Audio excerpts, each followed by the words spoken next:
pretty much all my life, things have come to me. They've kind of like fallen in my lap, and I just deal with it and see how I can make it work. It's not something I set out to do. It's just something that I did.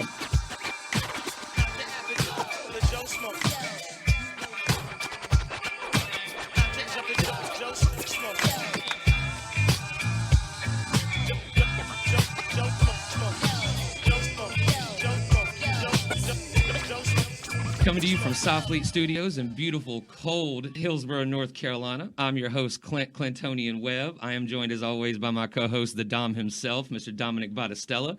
And, of course, the man on the ones and twos, Mr. Dre Cameron. And this is the Joe Schmo Sports Show. We are just regular people that know just enough about sports to have this show. Today, we have two very special guests in the studio. They drove all the way here to be in studio with us today. We have Mr. Stu Todd and the legend herself, Miss Dee Todd.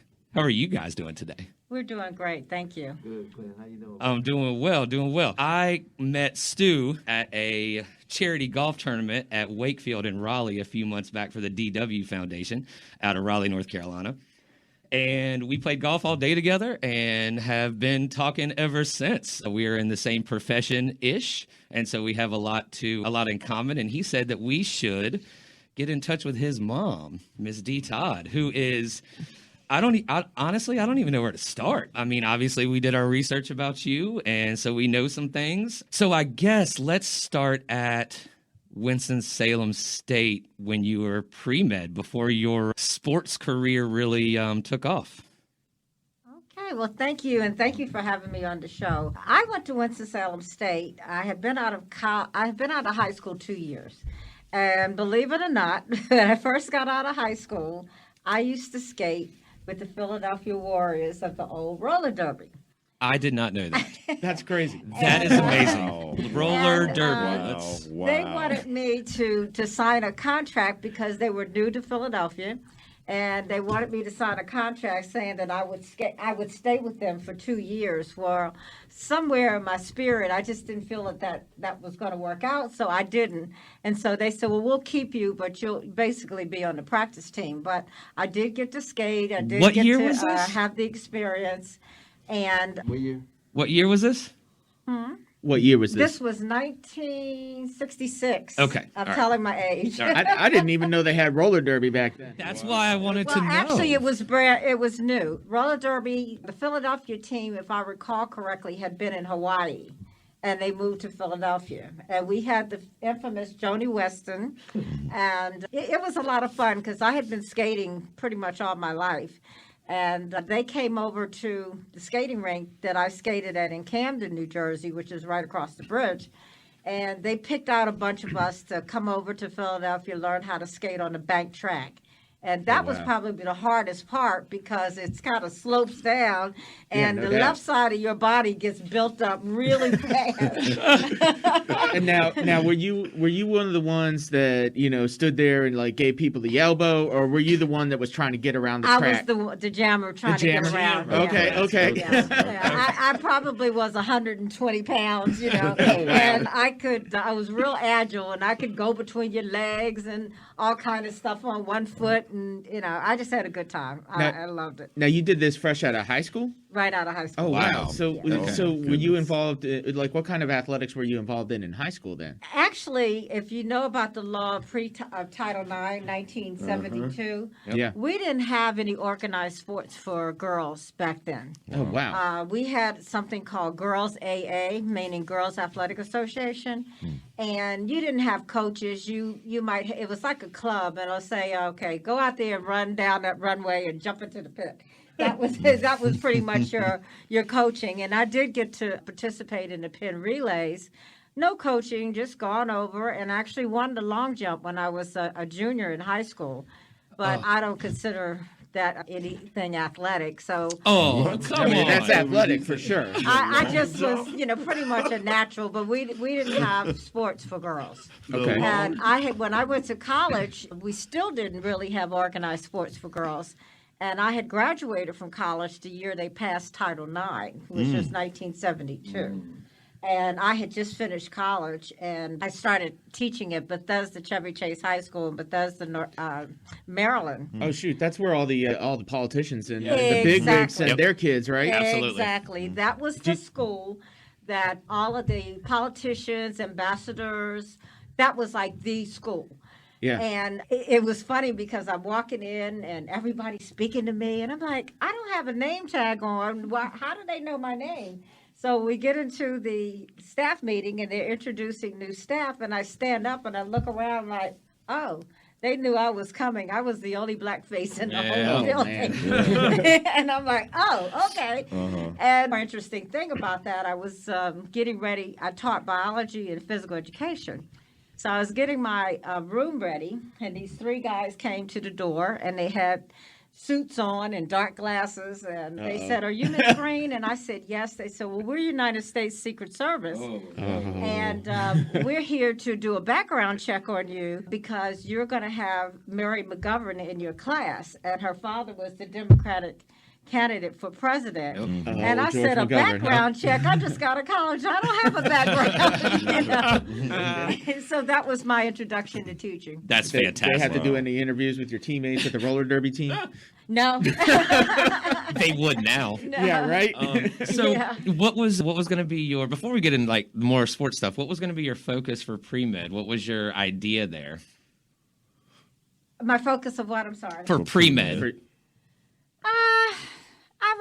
I don't know. I can't really say. Just sounded like a good idea. Yeah. Yeah. Yeah. It just, everything I did kind of just fell into place, you know, because I really had no plans on teaching biology. I could tell you that right now. And they looked at my background and they said, "Oh, you had a major in biology too?" I'm like, "Yeah, but I don't want to teach it." But yeah, so everything just really, really fell into place for me. I've been very lucky. The reason I ask is because my daughter is about to go to school. She's starting on the 19th to go to UNC Charlotte, which is why I have this hat here, to do medical school, to go to medical school, and she wants to be a surgeon.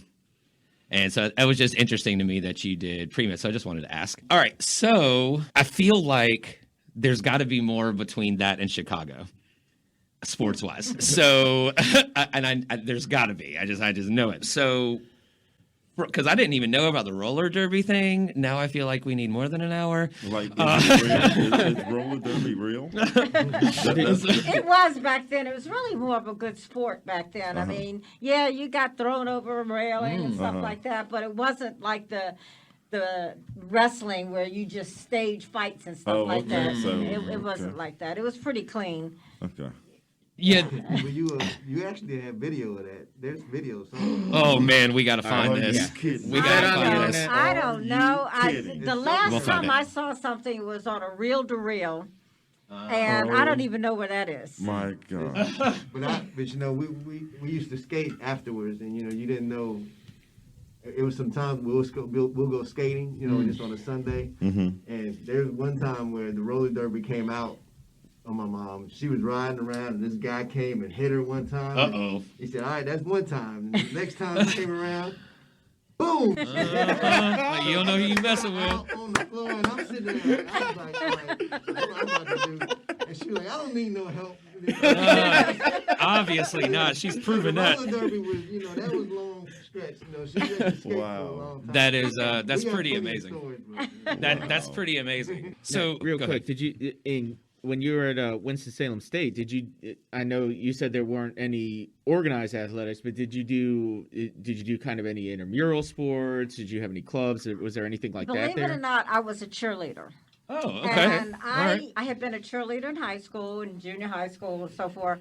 And I went out for cheerleading and I became captain. I'm the only person that's ever been a captain for 4 years Oh wow! at a school because I kind of like, I was a little older. I was 2 years older. And Big House Gaines, who was really one of my Oh, wow. mentors. And I was on, the work study. And he said, well, I tell you what, he said, I'm going to give you work study to be the captain of the cheering squad, and I want you to make sure everything goes okay. That's Because you awesome. like to run stuff. So I'm going to pay you to run this. And so I did that for 4 years. Okay. That's pretty awesome. So feel free with my next question. Feel free to bridge any gaps, as I said, between what we just started talking about and this. So in 1983, you became the first. Well, you became the track and field coach and cross country coach at Northwestern. It was actually 81. 81. So my apologies. So I got a question about this. What was it like going from an HBCU to a predominantly white university in Chicago or Evansville? Evanston. Evansville, isn't it? Well, when I came out of Winston-Salem State, every job I had was always in predominantly white. Because Bethesda Chevy Chase, obviously. I taught at Ridge Central High School. It was white. Thornridge High School. So that was not any change for me. What the change was trying to get a program that really didn't exist. They had a part-time coach, and they made it full-time. And the part-time coaches, I don't know what he did, but anyway, the challenge was just getting some kids to buy into the program when you're coming into the Big Ten, that these schools like Wisconsin and Illinois, Ohio and State. those schools were really established. Ohio State, we came in and everybody was trying to figure out who was going to be in ninth in the Big Ten, because they knew Northwestern had 10th. They, we can just take that. We know they're going to be last, right? Well, they were known mostly for their education at the time, Exactly, and you still had to are. recruit a certain type of student. Right, sure. Yeah, and it was expensive. It was private. And I remember I came in August, so obviously didn't have a chance to recruit. I had some of the worst girls that they had left me with. I could have bought my high school team up there and beat them. Goodness. But I remember going to the first indoor Big Ten championship was at Indiana. And they had all of the schools' names on the board, and they were putting the scores up as you scored. I just went and took Northwestern off and put it in my purse, That's awesome. because I went by myself. And to Goodness. this day, they still talk about me. They said, I've never seen anybody come to a championship without an athlete. Man. I said, I want to see what's going on. I want to see what I need to do. Absolutely. And I'm an observer, so it's the big 9 today. Right. Right. Yeah. Right. Okay. So that's pretty amazing. So rewind a little bit before you started coaching at Northwestern. Tell us about Corn Flakes. Okay, well, the Corn Flakes was right before I went to Northwestern. It was 1980, and I had been doing some print work around Chicago, and I had done some things for Kellogg's. And one day my agent called and they said, look, they want to put you on a cereal box. Well, I'm like, okay. It wasn't a big deal. I was like, okay, a cereal box. Never, ever did I think that it would be as big as it became. And I went for the shooting. At that time, they still had trouble shooting people of color because they couldn't get the cameras right and the lighting right. And my first go round, and I have a picture of that, I was actually gray. I had a gray T-shirt on, and my face was gray. And, I mean, they really, really worked to try to get it right. And food is also very difficult to shoot. And they were keep filling these bowls of cornflakes and putting Glue, right? yeah, Yeah, they almost were glue putting instead of milk. strawberries on top, and by the time you go click, click, click, click, click, they're getting soggy. Yeah. So somebody came up with the bright idea, look, let's put a whole bottle of Elmer's glue in a bowl. We're going to pour some cornflakes over it. We're going to put strawberries over it, and then we're going to pour shellac over it. And that way we can keep on shooting. So if staging. you can imagine holding this bowl with the spoon in your hand and smiling, so you're sniffing, and I was like, They hadn't taken the toxins out of the glue at that point. I Oh, imagine. Yeah. oh my goodness. So a couple funny things that I wanna say, quotes from you about this is, my hair never looked like that. I guess they didn't know how to do black women's hair back then, That's true. right? So this is a direct quote from you. That was and, right. And then the other one, which I found very, very, very funny, was when you were approached to do the modeling in general before you got the box, right? You said, if it's not running, jumping, or throwing, or hurdling, I don't do it. That's right. That's right. I said, if it doesn't run, jump, hurdle, or throw, I So don't do it. why did you give in? Why did you decide to do it anyway? Well, there was a friend of mine, her and her friend, they opened a modeling agency. And one of the ladies happened to be the person that introduced Oprah and Stedman on a blind date back in the day. Oh, wow. All right. And so she said, look, you're going to model. Look, just send me a picture. And I'm like, I'm not interested in that. And she said, no, you're going to do this. And so they kind of called me and they said, look, we're going to send you. Was it Kellogg's? McDonald's was looking for a new face to do their Christmas gift certificate, where you would pull a gift certificate out of a stocking. Mm-hmm. And they said, that's going to be your job. So you go over here. And I went over, and my partner, who played my husband that morning, giving me, a stocking with the gift certificate, happened to be Steve Williams. Okay. And Steve Williams is the big-time actor. He played on the Blues Brothers and several other shows. Yeah. And I didn't know, he was my partner. And at the end, they said, so what's your hourly fee? You have to fill this out. I'm like, geez. I get paid for this? And they said, yeah. I said, I had no idea. They said, I tell you what, we normally start new models with $75 an hour.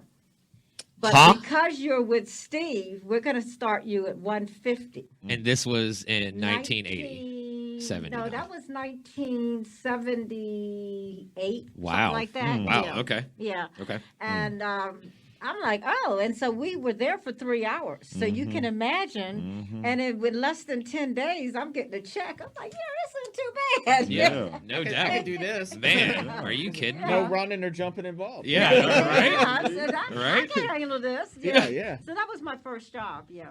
Okay. And so then the U.S. Olympics. So this Hey, Oh, Clint, sorry. Real quick before we get to the Olympics part. Oh no. I wanted to kind of do a rewind. So you were in college. You were in the captain of the cheerleading squad, and then we kind of fast forward to you're taking over the track program at Northwestern. How did you develop your coaching skills, particularly when it comes to track and field? Like, what did you have mentors in that? Were you an assistant coach anywhere? How did that progress? Well, first of all, I've never been an assistant coach. When I came to Chicago, I started teaching at a school called Rich Central High School, and I was the head coach. And I am fortunate and blessed to have a person that I called my uncle, Dr. Leroy Walker, who was considered the most famous track coach ever. He mentored, he did 6 Olympics. He has a building named after him at North Carolina Central. Yep. And I had been around him since I was in college. And he would come everywhere that I worked, and he would spend 2 days with me once a year. I went to every clinic. If it was within 150 miles, I went to every clinic. I tried to learn everything.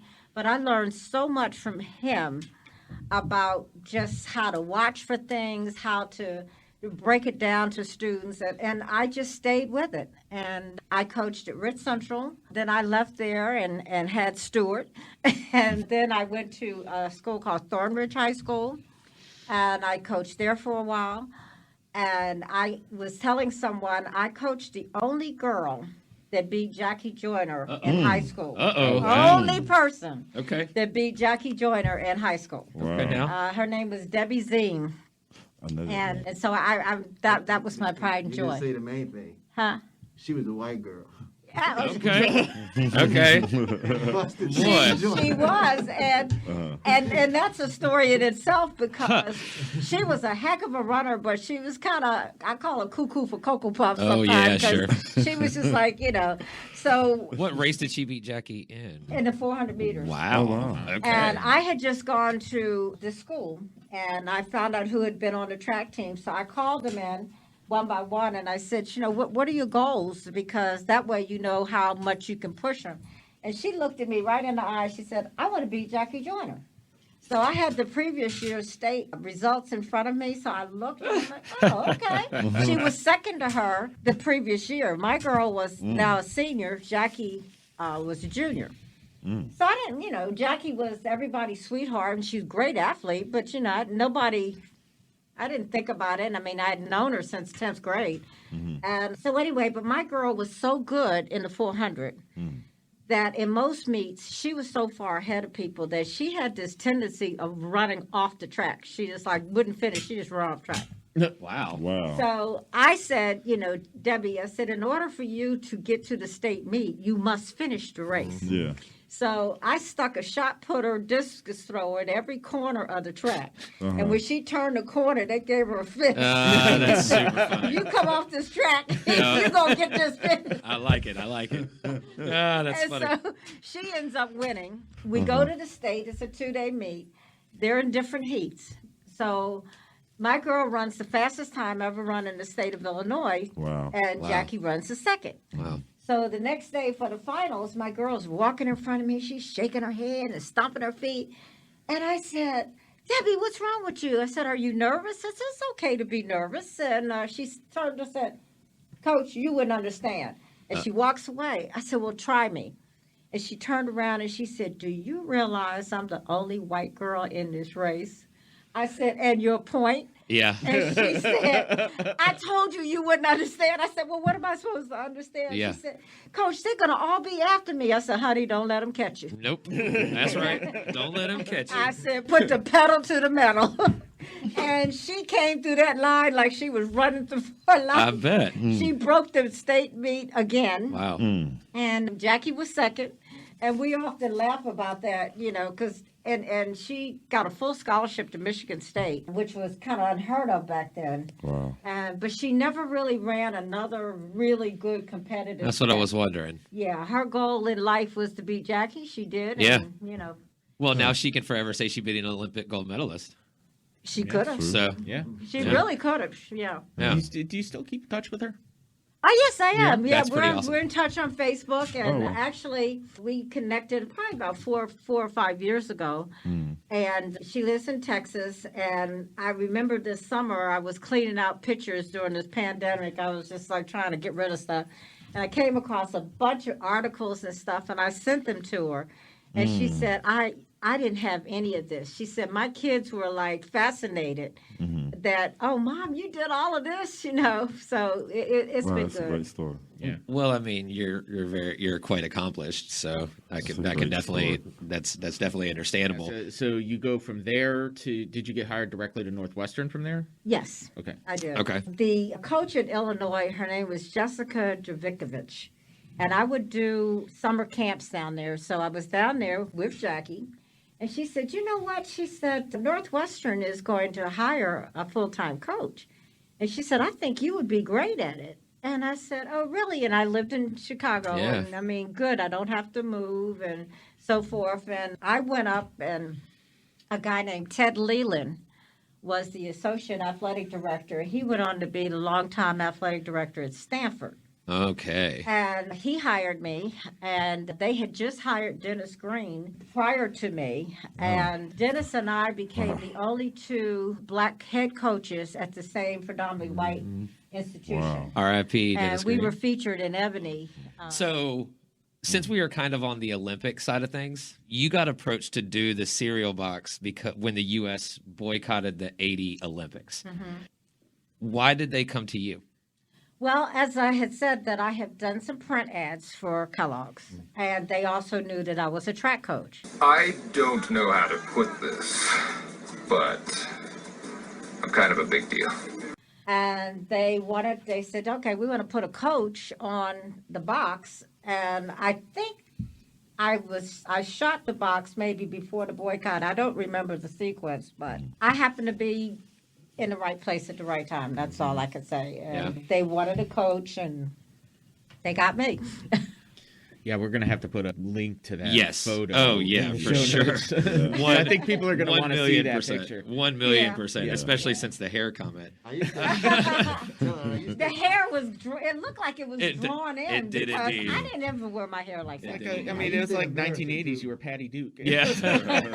I used to go to the grocery store. I used to really make big fun of it because when we go to the grocery store, I used to make a big scene about the Corn Flakes. That is awesome. And so, I guess I remember I'll go down different aisles and I'll say, Mom, where are you at? Where are you at? And then she's like, I'm right here. I'm like, where are you? And then you'll see the Corn Flakes. I say, there you are. Ah, Yeah. how old were Yeah, you, and Stu? everybody in the store, he's like, Mommy, there you are, And then there. Oh, everybody goodness. wants autographs and stuff. Like How old were you then? I was what about Uh-huh. 6? How old was I? 5? Let's see. I was teaching at Thornridge, so 5 or 6? might have been 6. That's About 6. That would That's have been funny. a great commercial in oh itself. heck yes. Yeah, probably so. Yeah, somebody That missed an would've been opportunity there. amazing. Somebody missed an opportunity there for sure. Yeah. All right, so how about we'll just go chronologically as best as I can, and please fill in any gaps, or Stu, fill in any gaps, whatever you guys want to do. So from there, in 1985 in June, you were hired for the same job at Georgia Tech. Okay, so a couple of questions there. So what was it like going from the upper Midwest from Big Ten country to ACC country in the deep South down in Atlanta? So that's question number one. And question number two, why Georgia Tech over Northwestern? Well, Northwestern we had gotten a new president, and he was really not an athletic person. Okay. And they only wanted me to do distance runners. They did not want a full team. And I was a track coach, and I'm really more of a sprint coach. And I ended up being a Big Ten cross-country coach of the year because anything that I do, I'm going to try to be the best at it. But that wasn't my passion. And how did the Georgia Tech... Oh, I had met the boys coach at Georgia Tech at a track meet. And I said, I had never heard of Georgia Tech. He had these tall guys, the James Purvis and stuff. They were walking around. I'm like, who are they with this GT on? I'd never heard of it. So I went over and I asked one of the guys, and he said, oh, we're Georgia Tech. I said, well, do you have a women's program? He said, no. He said, but I think we're going to start one.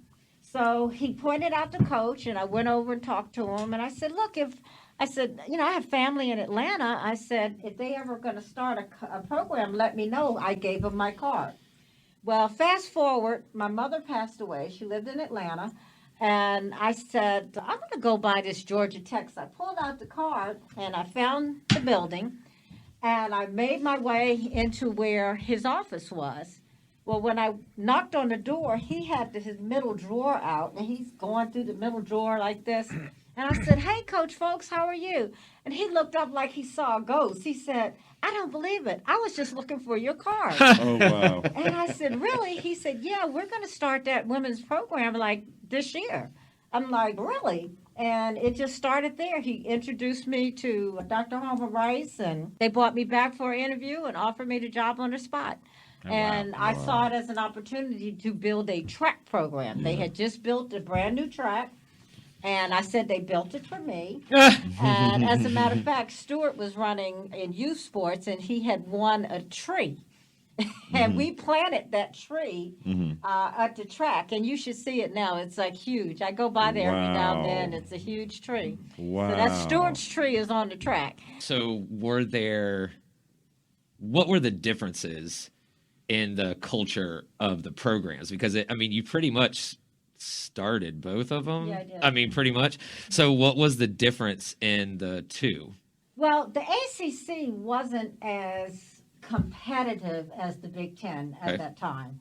And I could come in and I knew that I could get certain groups of kids, and they only gave me a few scholarships, and I would ride around campus and I would look at people like, she has pretty nice legs, and she's like, that's funny. And so I had this eye for picking talent, and I would get them out, and it's funny when people know you believe in them, they will give you their best.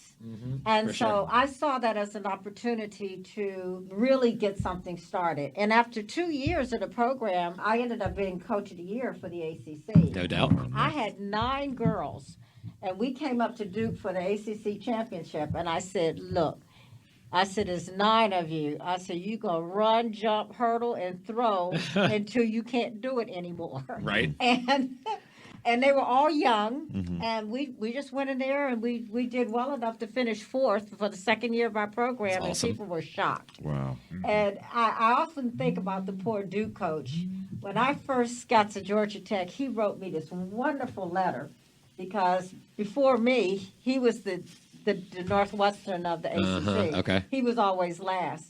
And he said, finally, a new program, somebody I could beat. Well, That's hysterical. he didn't know what was going on because the first ACC cross-country meet, he had one good girl. I had all walk-ons. And I beat him by 2 points. That is awesome. And he was like, he was not happy. I bet you will. Well, it's all about getting the most out of your people that you have, and it sounds like that you didn't only do that at Northwestern and Georgia Tech, but you've done that throughout your career. So, and that's kind of where I want to start next, because coaching at Georgia Tech, I assume, was the springboard for you in 1988 to start working as the assistant commissioner of the Atlantic Coast Conference.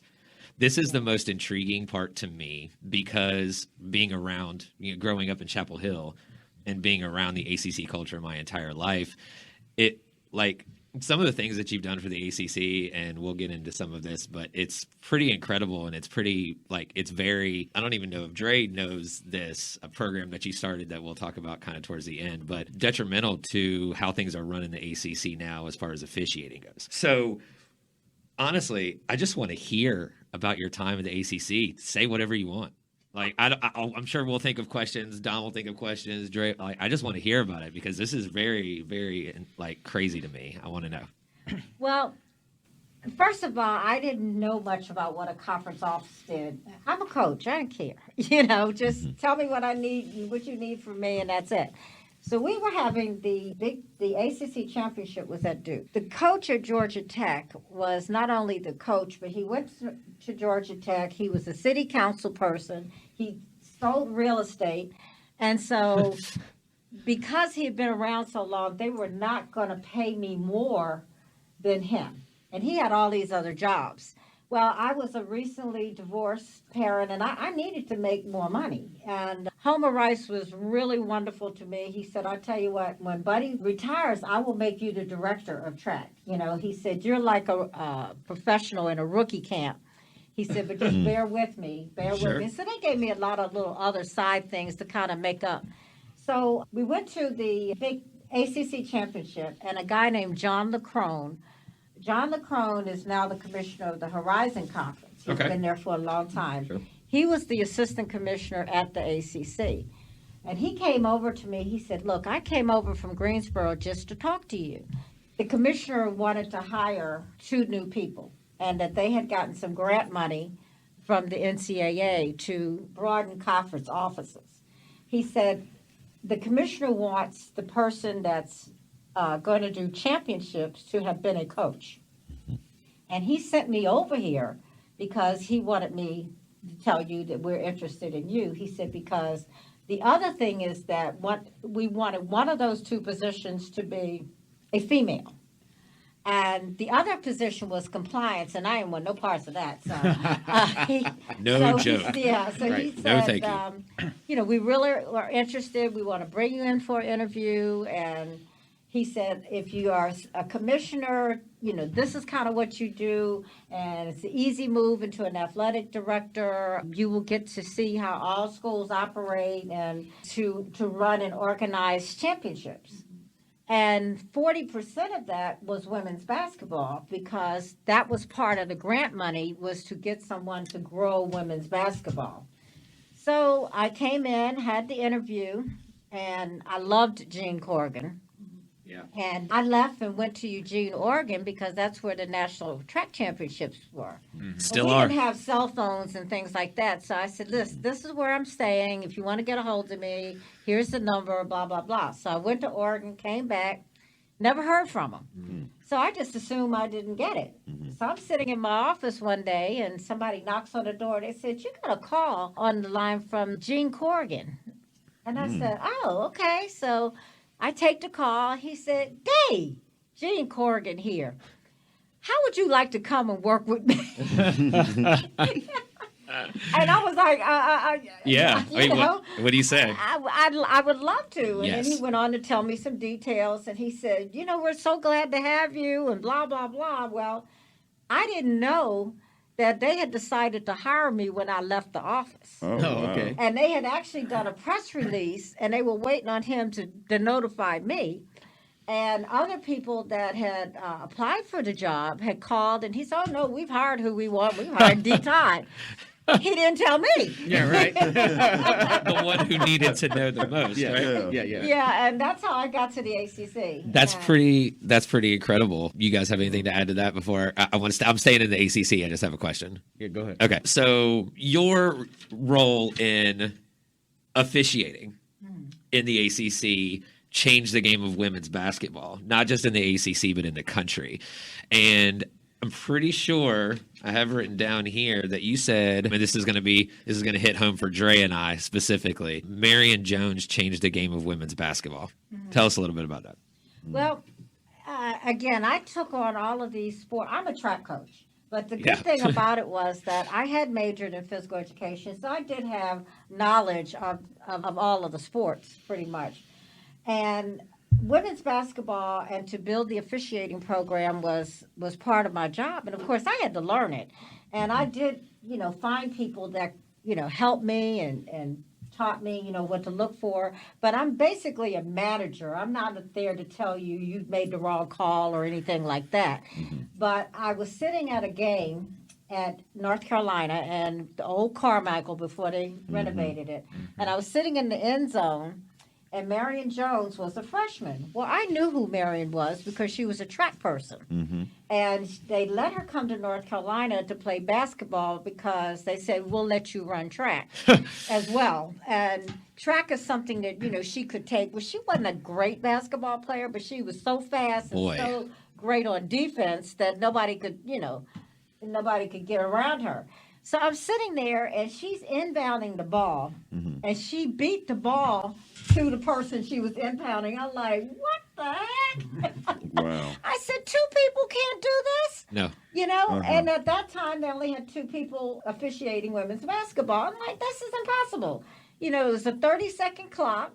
The kids were getting younger. The officials are getting older, and the men had 35 and a 35-second clock and 3 officials. I'm like, this is not right. Yeah, and if you take the way that officials used to look in the 80s and 90s and Yeah. take the way they look now, Yeah. they are preparing themselves for athletes like Marion Jones. Exactly. Yeah. Exactly. I mean, so anyway, I went back to Corrigan. I said, we got to do something. He said, well, why don't you call Pat Wall, who is my counterpart in the SEC, and see what you can come up with. Well, we decided that we would lead the charge to the country in terms of going to a 3-person officiating crew. So at the women's Final Four, all of the female commissioners of all the conferences, we would have a meeting. And so Pat and I, proposed to go to 3-person, and the one commissioner from I think it was the Big West Conference, and she said, we're going to 3-person over my dead body. I said, okay. Well, we went ahead and went with it the next year, and the next year she came back. She said, well, now you're looking at a dead person. But, we just stayed with it. Yeah. And I think pretty much all my life, things have come to me. They've kind of like fallen in my lap, and I just deal with it and see how I can make it work. And that's just how all of this just came up. It's not something I set out to do. It's just something that I did. So there was one official, woman's official, that you had a big impact on, that is now, that you share a namesake with, that is now an NBA official. Is that correct? Yes. She was one of the 2 female NBA officials when they started. Dee Cantor and Violet Dee Cantor, Palmer that's it. were the 2. Dee is actually from Charlotte. And Dee was on my staff, and she was like 25, 26 years old, right out of college. But she could run like nobody could believe. You know, she ran track, she played field hockey. And I put her on the ACC tournament, and everybody in the country laughed at me. They said, "Why would you do that? She's too young to be on the ACC." They said, "Why would you do that?" I said, "Because she's fast." We had 2-person crew there. She's fast. Sure. Yeah. And it ended up being that she ended up being the best in the country. And now, if you see all the big games, Dee's on the games. Yeah. Dee's on the games. And she just went into the North Carolina Sports Hall of Fame a couple years ago. And, of course, I was there. And she tells people, she said, Dee gave this Dee, you know, the first opportunity. And again, it's just something you do. You know, sometimes I had no reason for what I did. It's just it felt right. And that's how she ended up being where she is. So you said now there are 13 different people that do what you used to do for the 15, ACC. I understand. 15 now. Okay. Well, and I mean, that's pretty incredible. I mean, obviously things have grown. There's more people. There's more programs. You know, especially with the ACC expanding. Women's sports is certainly more. Women's prevalent sports is now definitely than it more ever prevalent. I have a question about how did the ACC compare in the officiating aspect and going to 3 officials? Like, how did it compare being in the ACC from the inside looking out? You being the main person that was the advocate for the 3 officials. How did everybody else latch on to that? Like after, of course, the first year or 2, how did they latch on to that? Everybody, they knew it was the right thing to do. We had just been dealing with Title IX and gender equity and things like that, so they bought into it. Okay. It was no problem. So no pushback or anything like None that. at all. So is there any other, like, I mean, there has to be some juicy stories about the ACC. So is there any of them that you can or allowed to talk about? It's, I mean, it's so many. It's so like many. anything that because sticks I out? also started. So I didn't just do women. I did men and women. Right. And so I also had baseball. And Love I baseball. also started the ACC baseball umpires program. Now, baseball is probably the most testosterone-driven sport that you ever. More than football. Yeah, Oh, I yeah, think so. okay. I think so. well, and Because, they're all their idiosyncrasies and stuff like that. The baseball players have superstitions and all that. Because I'm a They baseball are head, so I get crazy. it. Yeah, The I get it. officials are crazy. The Oh, yeah. coaches are crazy. They are some characters. Well, if you think about it, officials are more involved in baseball than any other sport Yeah. out there, period, because they're Yeah. involved in literally every pitch. Yeah. Every pitch. Right. And I mean, I have so many baseball stories. Love and, baseball. And they called me boss lady, Miss D, because I wouldn't take any crap off of them. And I've learned a lot about the officiating, but baseball is probably the hardest sport to officiate because they have so many situations that you may not see that situation but once in 10 years. That's what people don't And appreciate. They about got to baseball. know it. They have to know it. And so I have a lot of respect for, baseball officials because they. Oh, Yeah, I know. They put up with a lot. I mean, if you look at the greatest umpire coach interactions in the history of sports, it's all baseball. baseball. Yeah. They Like- are absolutely. I cannot tell you how many times I had to go to games just so that I could be there as a peacemaker. I I can understand that. And I would get the 3. I would call them a-hole officials Sure. to do a Florida State and Miami game. Oh yeah, sure. Because you had to be really strong. I had one they all were good officials, but one was the sheriff for the main prison in Pennsylvania. One was something in Tallahassee, and the other one was really kind of low key, but he didn't take any crap. So I had a really good balance of 3 officials. And that's where I went and I met A-Rod. Oh, geez. And, we Okay. hung out in the press box and stuff together Mm-hmm. because he had given a lot of money to Miami baseball, of Sure, course. yeah. And so I got to meet so many really different people and great people. Well, that is a 100% entirely another podcast that we can do 2 hours on because I want to hear about it all as far as that goes. Baseball. No, just baseball, just sports in general. I mean, that's why we have the show. I mean, we're all sports geeks, you know? Yeah. So tell me about, let's get into A&T. Okay. But before I go to A&T, I have a question for you. What happened, if you want to and or can talk about, what happened with Central? Oh, good question. Because there wasn't a lot online about this. No. So I wanted to know if, that's why I asked if there's anything off topic. I mean, off limits here. It's not a Okay. problem whatsoever. First of all, I never wanted to be an athletic director. Sure. Because I think it was the most thankless job in college sports. Mm-hmm. You got too many people that determine your destiny that you have no control over. Yep. So it wasn't a job that I sought out. I got a call one day. I'm sure you guys know Dwayne Bowden. Yep. Yeah. But Dwayne Bowden was on the search committee for an athletic director at North Carolina Central. Right. And he and another guy called me and they said, look, we want you to come in and just talk to us about the AD job. And I said, what the heck? I called Dr. Walker and he said, oh yeah, you'd be great, go on in. So I went down to Central, came from Greensboro, went to Central. And I have this thing of saying down. For some reason, I always think Durham is south, but it's actually north. Yeah. And believe me, Sure. I got on many 85 south thinking I was Sure. going somewhere else. But anyway, but I came down and I talked to them for a while and I asked some questions.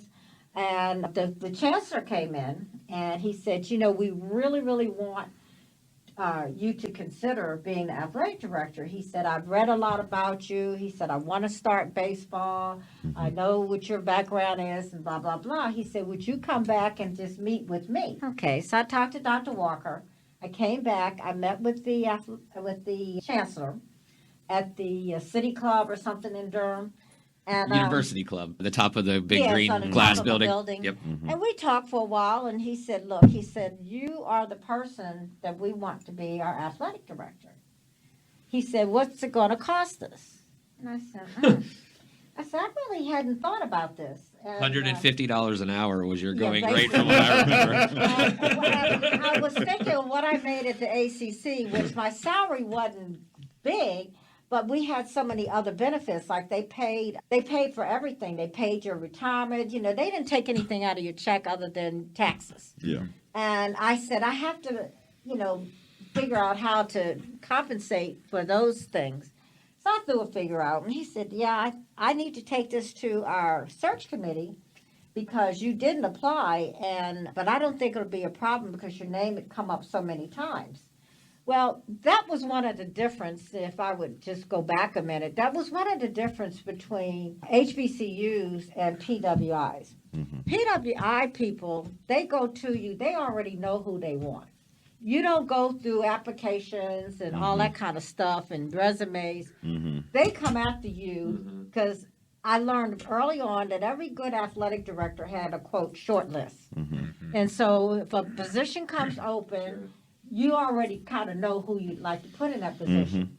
But HBCUs want you to go through the application process. They got 19 people on a committee that most of them don't know a doggone thing about what you're applying for. Sure, of course. Everybody got something to say. And I made it very clear that I was not going to apply. If you want me, you offer me the job, I'll fill out the application for the state after. Right. So he said, well, yes, he said, I'm going to get back to you and so forth. Well, some time elapsed. And I started getting kind of concerned because I had mentioned it to the commissioner and nobody said anything. So Ron Penny was the chair. And I called him and I said, look, what's going on there? Because we're getting ready to go to Amelia Island, our spring meeting. And if I'm going to leave, I need to let the conference know. I want to know. Love Amelia Island, by the way. Huh? I said I love Amelia Island, by the way. Yeah, and we went there, and he said, look, if you're not going to be our AD, I guess I have to be, he said, you're going to be, the AD. So I didn't think anything of it. And then I came back in some time lapse, and I'm at the baseball tournament, and we were in Salem, Virginia. And I get a call from the then AD at Winston-Salem State. He said, did you know they're going to announce Bill Hayes to be the athletic director at Central in a few days? I'm like, what?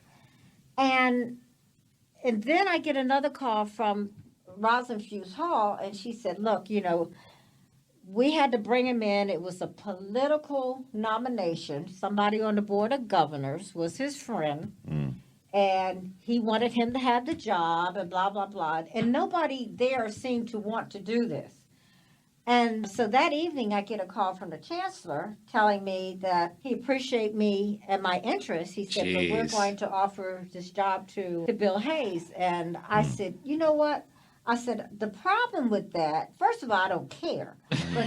But the problem with that is that on April 10th, at the City Club in Durham, you offered me that job. I said, and this is a tacky way of doing things. I was just through with them. And so that's pretty much what happened. I mean, they just went on and gave it to him. That was kind of dirty. Sounded 100% political. It was political. And I definitely hope it was. So then you decided to go to their rival and be their athletic director and first female athletic director as Aggie. How was that experience? Well, again, it happened very similar, but this time the chancellor called me, the one that just passed away last week, Rennick. Yep. He called me at home one morning, and he said, hey, is this Dee? I said, yeah. He said, this is Chancellor Rennick here. He said, I'm a little disappointed because I see you didn't apply for the athletic director's job, and people have been calling me, so, you need to go over there. I said, well, it's probably because I'm not interested. And he said, look, why don't you just come and talk to me, and we'll just act like you're a consultant. And I said, okay, I'll come in and talk to you. And my experience at Central kind of had me a little gun shy. I didn't want to get into that. So I went in, I talked to him probably twice, and he said, you know what? You need to be our athletic director. And so I started telling him, I said, well, I've always admired A&T because I could see the growth of the university just by sight, riding down 29 and so forth. And I really think that their athletic program, should be able to match the growth of the university. In addition, I had already worked with the designers for the track because they had an old track, and so they had me as on that committee to help with the design of the track, and not many people know that. And they were just going to open the track up, I want to think, shortly after that. So we talked a minute, and he said, what would it take? So I threw out a price to him and thought about it, and he said, well, I'm offering you the job. And I said, send me a contract, which I didn't do No doubt. with Central. No doubt, yeah. So he sent me a contract, and the old guy in charge of officials for the ACC named Fred Barakat. Fred Barakat was the men's basketball official guru. He handled all the officials. Well, he taught me so much about the game and officiating and things like that. His son-in-law was Don Vaughn, who was a state senator and an attorney. Well, Don and I had been on the Parks and Recreation Commission together in Greensboro. When Don left, I was his vice chair, and I became chair, so I knew him real well. He said, Dee, I'm looking at this contract, and he said, I'm going to send it down to Don because something just doesn't look right to me. Well, I hadn't dealt with any contracts. And so Don called me. He said, you need to come in and see me. He said, because you have no protection in this contract. So he said, and I wouldn't advise you to sign it. He said, the thing is, I've seen this contract 5 times, but it's always been after the AD had been fired. That's when he saw it. He says it's the exact same contract. And he said, look, they even have he in there. They don't even have he in there. So I went down, and he called Rennick, and he said, look, she can't come unless we change this, this, and this. And one of the things was that North Carolina is the at-will state. So they can give you a contract, but if they decide to fire you, you just fired. You don't have a leg to stand on, because of the state law. He said, but at that time, you need to have 5 years of working for the state. And when you retire, your health insurance would be paid for life. And he told Rennick, he said, I want her to guarantee 5 years. And if she's not the AD, then you need to find a place in the university that is conducive to her educational background so that she can get her 5 years in. He said, because I've seen this revolving door with that. And then he changed a few other things, like I could go and do some things and not have to, pay the university if I go out and make extra money or whatever. Use your on likeness. my quote brand. Sure. Right. And so I signed it, and it was a good time. Rennick was wonderful to me, and I made it very clear. I said, HBCUs have this thing of the presidents want to run athletics. Uh-huh. So I want to let you know that if I'm your athletic director, you have got to let me run athletics. Because you don't want me to come over and run the chemistry department because I would blow it up. Okay? Yeah. So in the same sense, you don't know athletics like Right. I know it, Yep. And he agreed to it. He was fine. Anything I said, he was fine.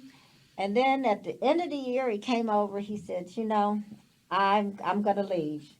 He said, I've got a job with the American Council on Education in D.C. as a vice president. Wow.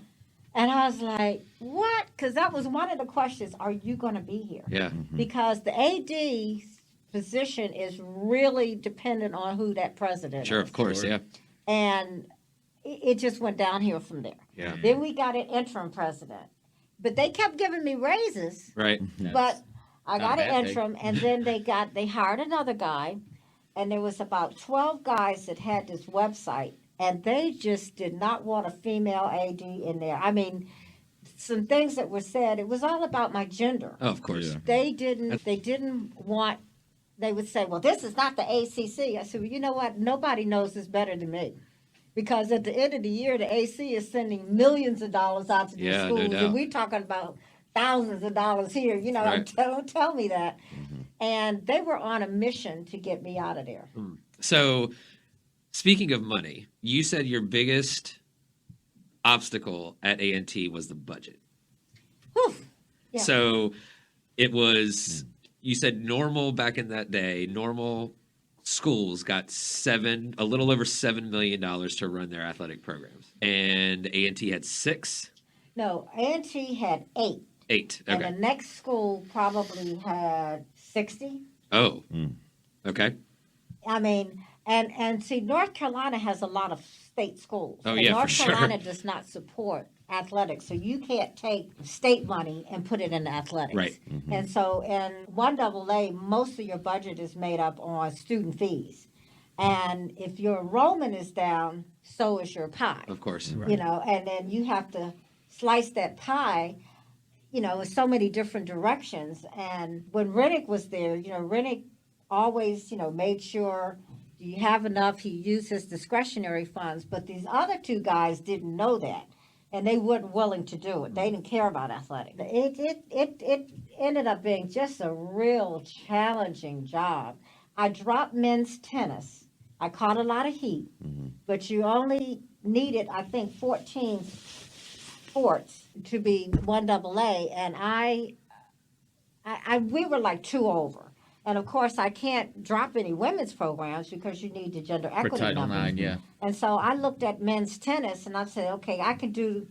This is the smallest team that I could drop, but I could take their money and put it into football operations because football had at that time, I want to say it was some crazy number like, let's say $8,000 was in their recruiting budget. Jeez. Well, you couldn't get out of Guilford County No. for $8,000. No. And football is a revenue generating sport. Right, so you right. gotta be competitive. But so Yeah. I put all the money into football Of course. operations Yeah. and stuff to try to raise that up. But And today they have a really good football program.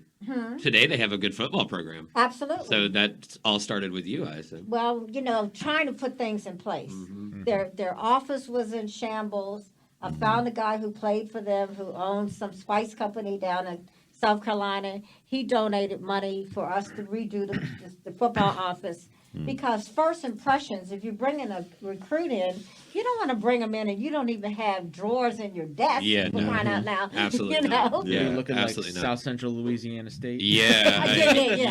and you can't. You Yeah, got you that can't do right. that. I mean, so you were there for 6 years, and I know I'm going to screw this quote up, but you said that what you wanted to see when you left when you left A&T, was a budding, growing sports program. So, did you see that?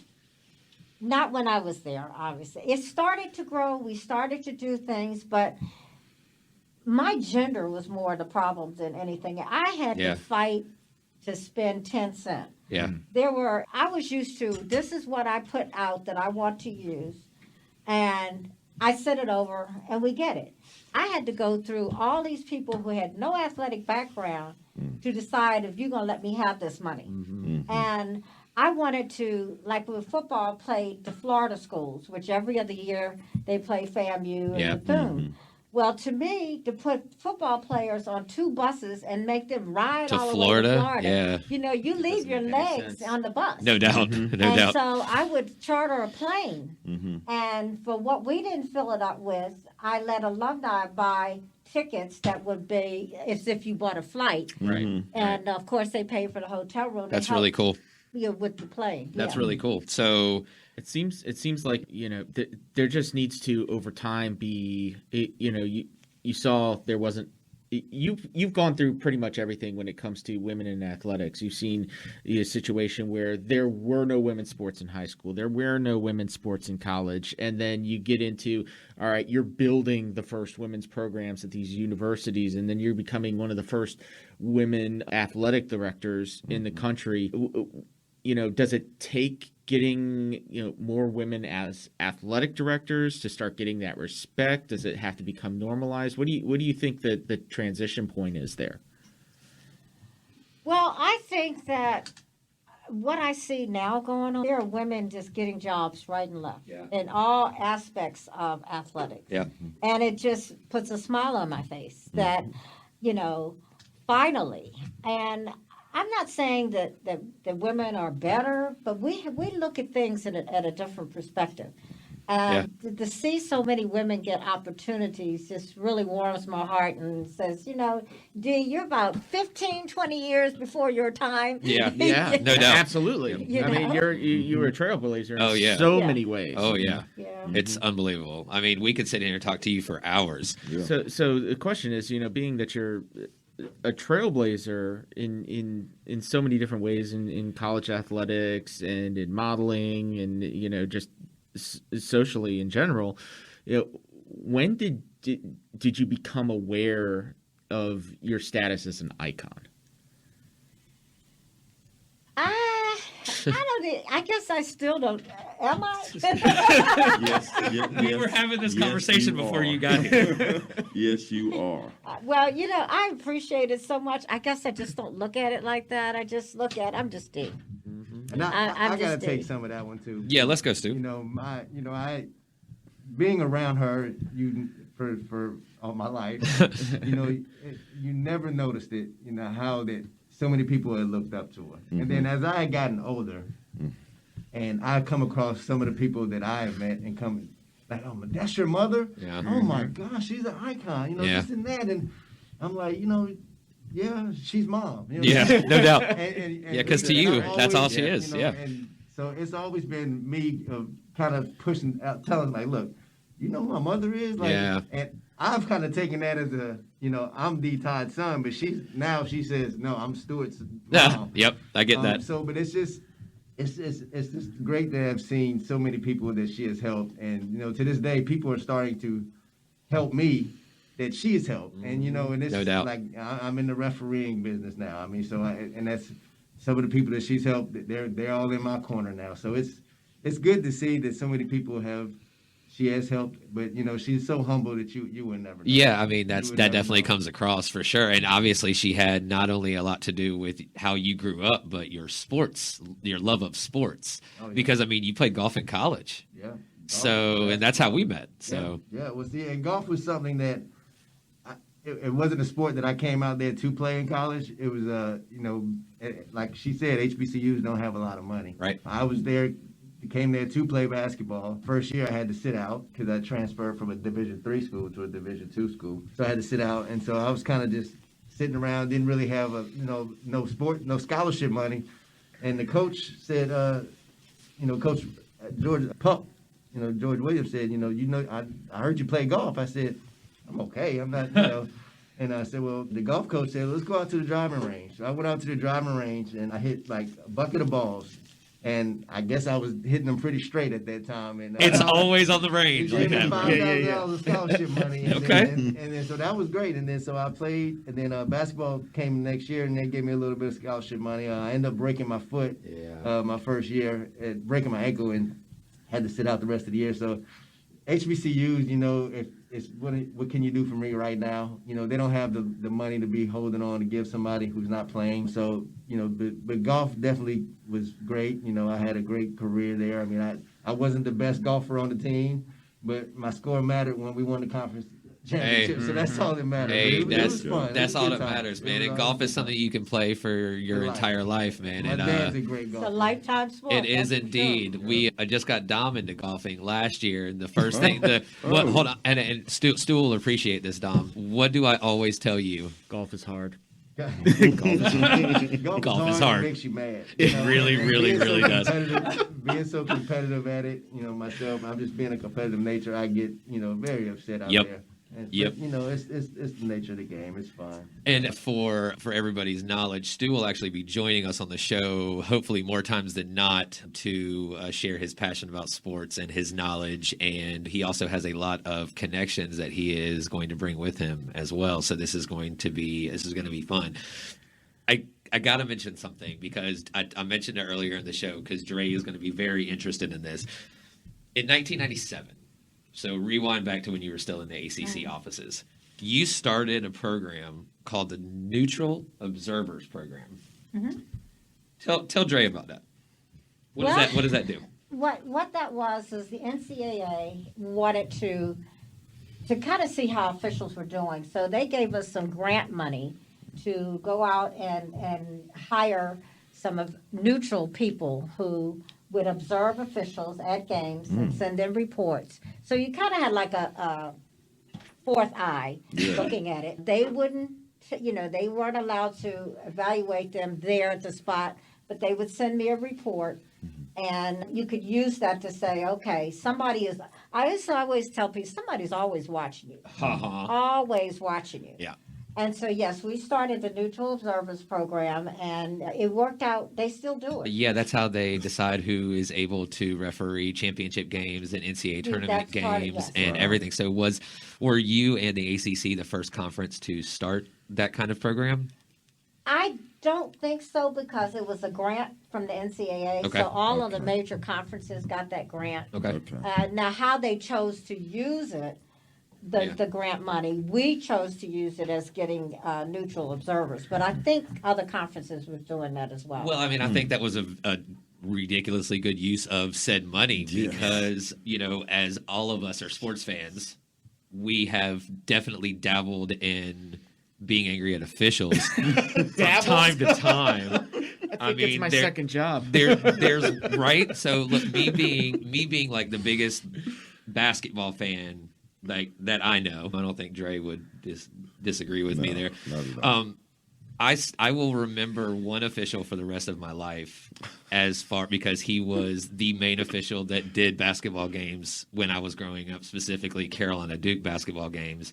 And Lenny Wirtz will be a name I'll never forget. I'll just sit here and tell you, Little Lenny. and see, this is the kind of official, and Dom, you can Google this guy.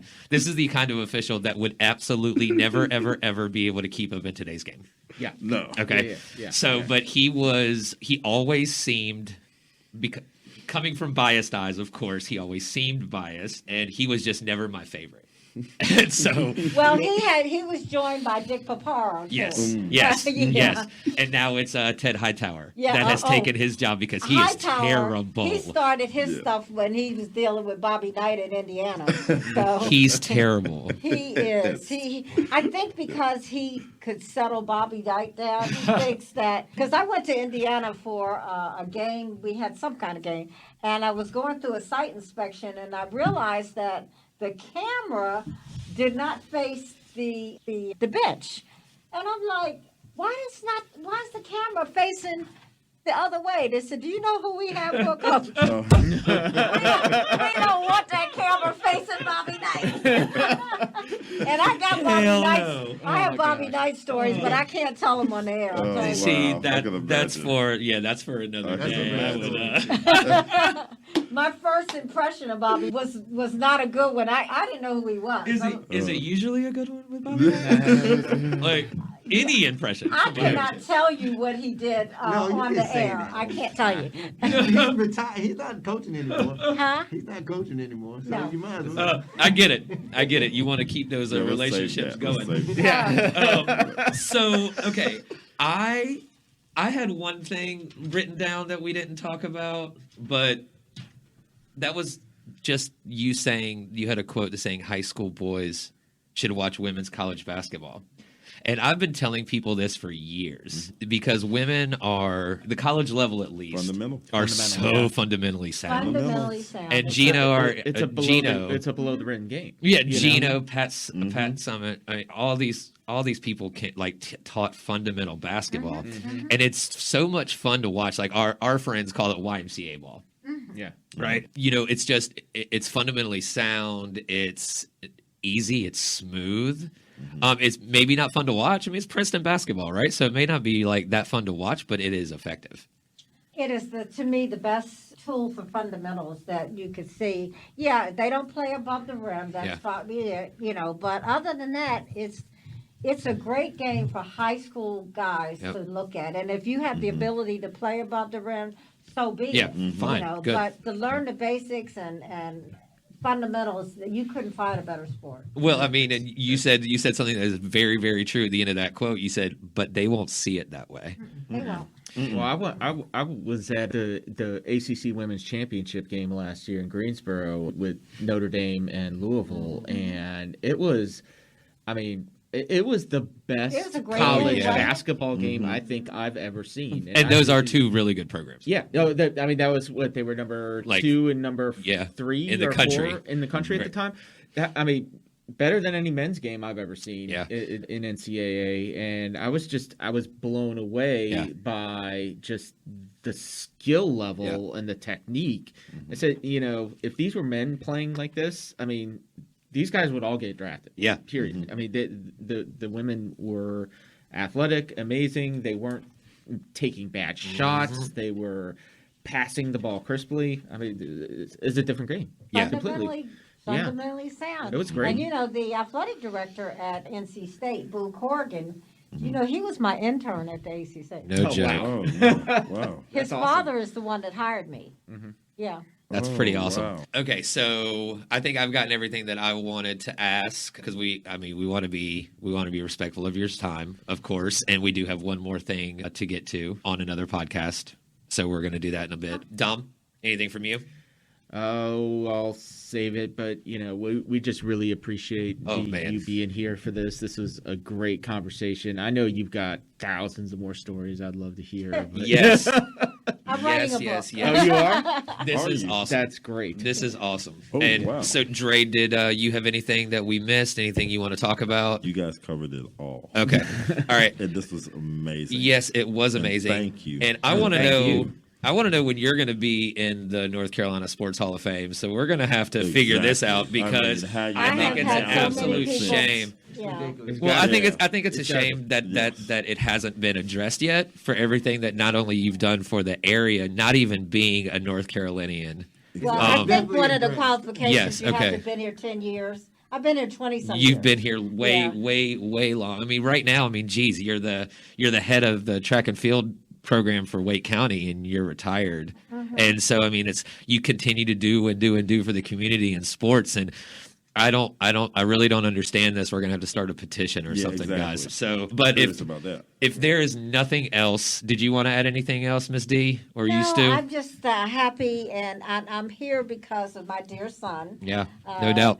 This is my biggest fan here. He is and indeed. He is. We have been together, just him and I, and it's just, I'm just so proud of him. Yeah.